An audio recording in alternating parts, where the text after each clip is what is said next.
Hello.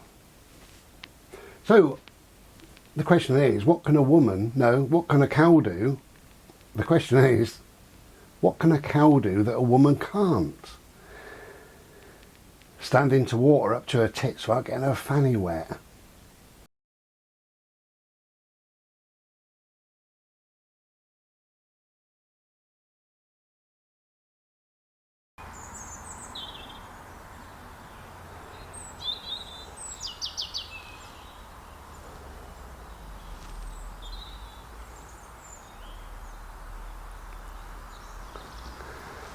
Hello.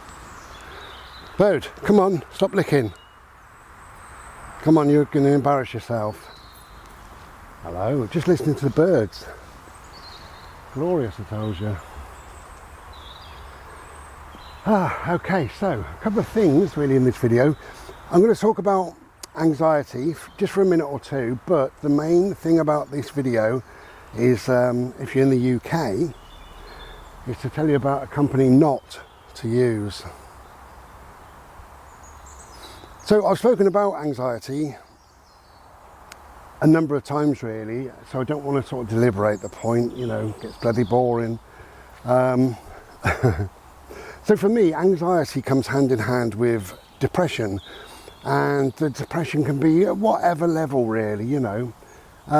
Now in my videos over the recent weeks, you will have heard me say, oh, I need to book my car in for a service. Anxiety has no rhyme or reason. The reason why I kept saying that is because I couldn't do it. Couldn't book my car in for a service. Sounds ridiculous, yeah? You either know or you don't know, or you understand or you don't understand anxiety. And of course, anxiety doesn't make any sense. It doesn't make any sense to the person that's going through the anxiety, and it doesn't make any sense to anybody else. And of course, you know, all I had to do was make a phone call. Hello, can I book my car in for a service? Thank you very much. But I kept trying and kept thinking about it and kept thinking, well, I'll leave it till tomorrow. Oh, I'll leave it 2 more days. I'll leave it the week, you know. And anyway, a month has gone on. So because I live out in the sticks, I tend to get a lot of my shopping brought to me, always food shopping. I never go into a supermarket normally. But anything else I want really, you know, if I wanted a kettle, a pair of shoes, whatever, you know, then I get them from wherever, you know, and they come within a day or two. So that's what I tend to do.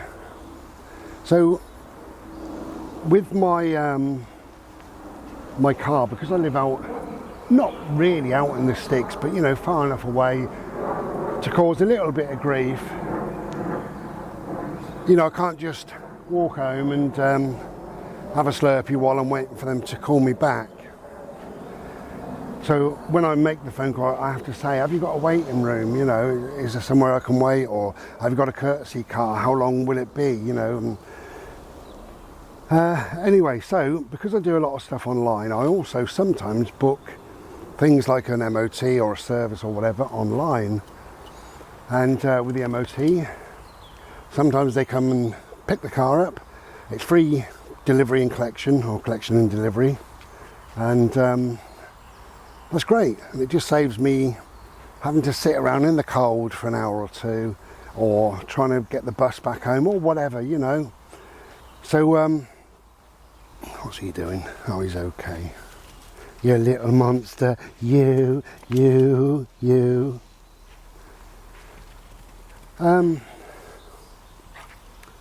Anyway, so let me just tell you about a company not to use then. So I did this online, obviously. So it's called, I believe it's nationwide as well, so don't get caught up on it. No, it's called Servicing Stop Limited. Servicing Stop Limited. Now, normally, because I use my computer a lot and I live out in the sticks a little bit, I do a lot of research normally, and I normally go on Trustpilot. That's me first. There's the website themselves, whoever they may be, and if they've got a Facebook group or page or something, then I normally check that out and see what people have said. and if there's any reviews on there I tend to read them, and also Google reviews and stuff like that. So I do my research normally, but this was getting to me, this anxiety and not being able to make a couple of phone calls. Absolutely crazy. And it was about 10:30 at night. I was just going to go to bed, and I remembered that I have done this in the past online, you know, servicing and what have you. And I found this company, and I booked in for a service, and it comes back, it's all automatic. Bing, yes, you know, you're all booked in, so that's great. So I go to bed a bit relieved. Finally, I got my car booked in for 2 days' time, so that's good, you know. So the following day, I get a text, and it says, you know, your car's all booked in. We're going to collect it between 8 and 10 a.m. So that's great, you know. So the following day, between 8 and 10 a.m, I'm sitting around, you know, and 10 a.m. comes, so does 11 a.m. And I think, well, I don't know what's going on here. So I phone the number that, you know, I can see on the web page, and she said, oh yes, that's right, yeah, sorry about that, yeah, they are on their way. It's 11 o'clock now, you know, they'll be with you 5-10 minutes, you know, they are on their way. I said, oh, that's great, no worries then, you know, it's only an hour late, it doesn't matter. So, you know, put the phone down, and I waited those 5-10 minutes, 15, 20 minutes, half an hour, 40 minutes. So it's now 12 o'clock. No, it's not. It was 25 past 12. And I phoned up and I said, look, where are they? And she said, oh, they're on their way. And I said, no, you said that, you know, they were supposed to be here between 8 and 10. It's now 12:30, or nearly 12:30. And she said, well, you know, they are on their way. She said, would you like me to phone the garage? I said, well, obviously. Anyway, she said, I'll phone you back. So she phoned the garage, she phoned back, and she said, yeah, they do apologise. They are on their way. They will be with you, guaranteed, by 1 p.m. I said, well, that's not very good, is it? You know, 8 and 10, that's what time they're supposed to be here. But okay, I mean, I'm sat around, wasted a day, you know, morning, but I'm here, you know. So I say, by 1 o'clock, she said, yes, guaranteed. I said, all right. So I look at the time, and it's about 12:30, so I've only got half an hour now to wait. And I'm sat there, I've got the curtains open, obviously.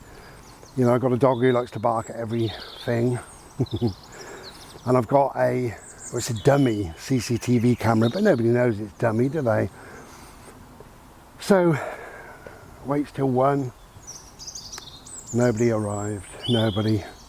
5 past 1, 10 past 1. Anyway, I phoned up again, and I said, what's going on? And she said, oh yes, they arrived, and you weren't in. I said, well, they're liars, don't be ridiculous, of course I'm in. I mean, I've booked this, you know. And she said, well, I can only go on what the garage has told me, you weren't in. And I said, well, I was in, of course I was in. I've got a dog who barks at every bloody thing, you know. I'm sat here looking at my path and my door. Not only that, I said, I've got, I lied. I said, I've got a Ring door camera, and that alerts me. Nobody's knocked on the door. And she said, she was a bit off really. She said, well, you know, they say they've arrived. And I said, oh, well, fuck it then, if I'm honest. Fuck it then. And put down the phone. I phoned the garage, and they answered, you know, within maybe 5 minutes. I said, are you open? And the guy said, yeah. And I said, well, I've just been there, and it's all locked up, there's no answer. And he said, no, we are here. I said, are you sure? I've just been there, and, you know, there's nobody there. And he said, none of us have even left the garage, we are here. I said, none of you have left the garage? And he said, no. I said, and yet you lie and you tell service stop that you went to my address and there was nobody here. Anyway, silence from him. So I said, excuse me, but I said, you're a fucking liar. Anyway, I put down the phone, and 10 minutes later, this woman phoned again, and she said, Hello there, I've just heard from the garage. They do apologise, and they can book you in for tomorrow morning between 8 and 10. Now, I was going to say you can imagine what, but I thought, well, I'll play a game. You know, I'll say yes. I will let them come out. It's about 8 miles away. I'll let them get a van or a car, let them come out, ready to pick my car up. And then I can say to his face, you're a fucking liar. So I said, okay. I said, that's fine then. And she said, I do apologise about today. I said, okay, that's fine. As long as they're on their way tomorrow. She said, they definitely will. I said, that's great. Thank you. Anyway, from there, I found another company called Click Mechanic. Now, I used Click Mechanic a few years ago, and they were great. Couldn't fault them. Click Mechanic. So, anyway, I booked in with Click Mechanic. Not the next day, because this is the second day that this first garage is supposed to be turning up. And I'm going to tell them to, you know, but the next day, which was on the Thursday, which was yesterday as I'm making this. So the second day came for this garage, this Servicing Stop Limited, to come out between 8 and 10. Of course, they never arrived. Never arrived at all. 8 and 10, 11, 12, 1, 2, 3. And then this bloke phoned and he said, hi there, I'm James from Servicing Stop Limited. I've just checking my system and I see that the garage hasn't collected your car today. I do apologise. He said, can we book it in for tomorrow? I said, no mate, we can't book it in for tomorrow. This is the second day. Second day they've let me down. They don't even phone and say, you know, there's a problem or whatever. I would never use that garage, and I know the garage. And I said, I would never use your company either. You know, you're a shower of shit. And put down the phone. Anyway, cut a long story short, but Click Mechanic, I got one email confirming. The guy texted me early evening, about maybe 5 or 6 o'clock, just to confirm. He said, hi there, my name's Scott, blah blah blah. So that was great. In the morning, he was also between 8 and 10. At about 10 to 10, he rang me. And I said, you all right? And he said, yeah. He said, I've been called out, I'm on a recovery. He said, but I am nearly finished. I'm aware that it's getting on towards 10 o'clock. He said, I'm going to be about 20 minutes late. Is that okay? 20 minutes, you know. I said, mate, take your time. That's absolutely fine. I said, I'm here, so, you know. And he said, I really appreciate that. He said, I won't be long. Anyway, about 15 minutes, 20 minutes, he turned up. And he couldn't apologise enough. Really, really lovely guy. He started on the car. It was just a service, you know. Started on the car, and I made him a Slurpee. He stood up there, had a chat until I got too bloody cold. Came in, and just a really good guy. Where he was working, just outside, I could see, and I could see him jacking it up, and you know, going through the brakes, and new engine oil. I saw him get that, and air filter, and this, that, and the other. All this stuff, you know. And he was there over 2 hours. That was about 20 past 10, half 10, half 11. Yeah, it would have been just over the 2 hours, I think. About 2 hours and 10, 2 hours and 15. Really nice guy. And I went back out and I said, look, do you want another drink? It's quite cold. And he said, I'm fine, thank you. He said, actually, I've nearly finished. He said, another 5-10 minutes and I'm done. And I said, anything to worry about? And he said, nothing. So it was great. So he tapped at the door.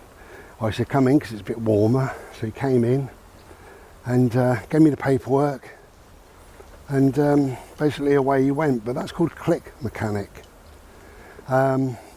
So where is he? Come on, my lovely, this way.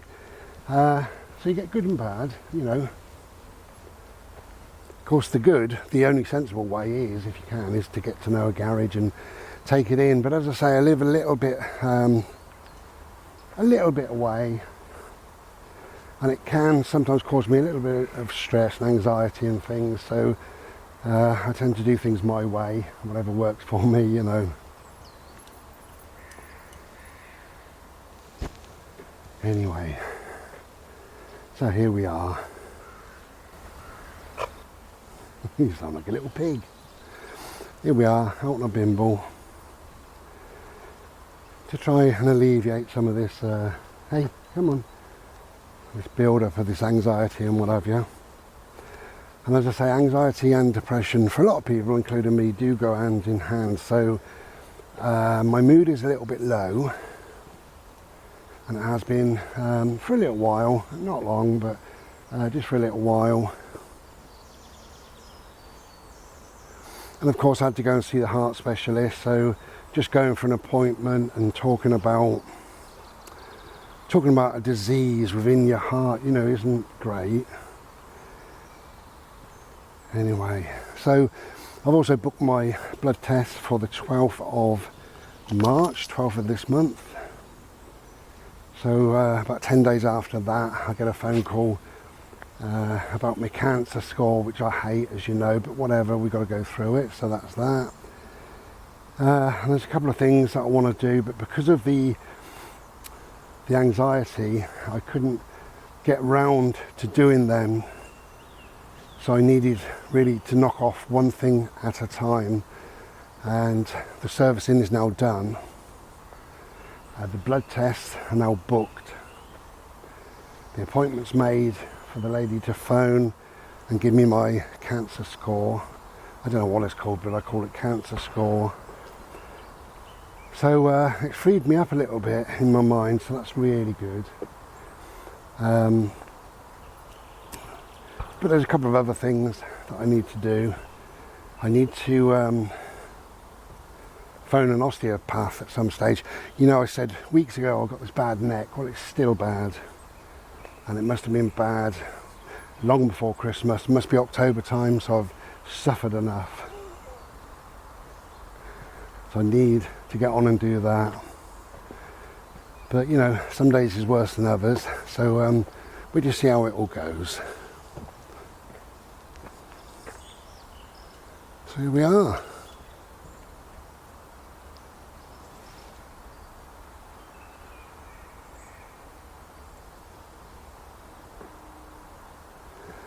Little bit of peace. Wonderful. It rained on the way over, so we're lucky really to have a bit of dry weather. So I've got his bouncy BALL, and I know he'd love to play. I think I have. Let's check this pocket. Yes, there it is. So I'm going to stop this, and we're just going to play. What the hell is that? Oh, a squirrel going up that tree. I thought it was something very, very close to me in this ground.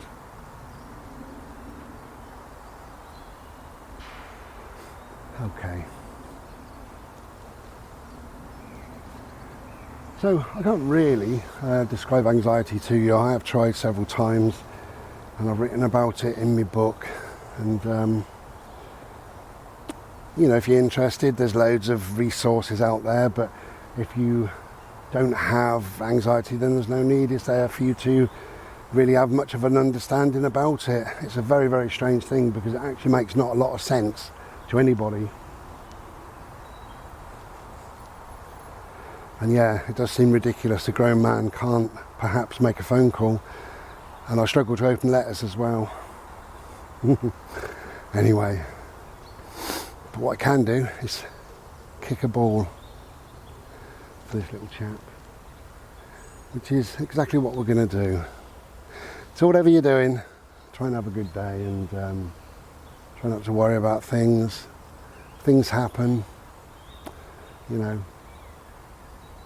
I tend to let things happen, and they move on, and eventually they do go past you, and life's okay again. And actually now, you know, I mean, I'm not really overly anxious. I feel anxious. I can feel it in my chest rising kind of thing, you know, but I'm not overly anxious. And my low mood, it's often low, so that's fine really, you know. It's just a little bit lower than the norm at the moment, but it's no big deal. It is what it is. We're all different, and you know, we accept whatever we accept, and we move on through it, don't we really? So have a glorious day, try and be beautiful, take care, and we'll be back another day I expect. Be well.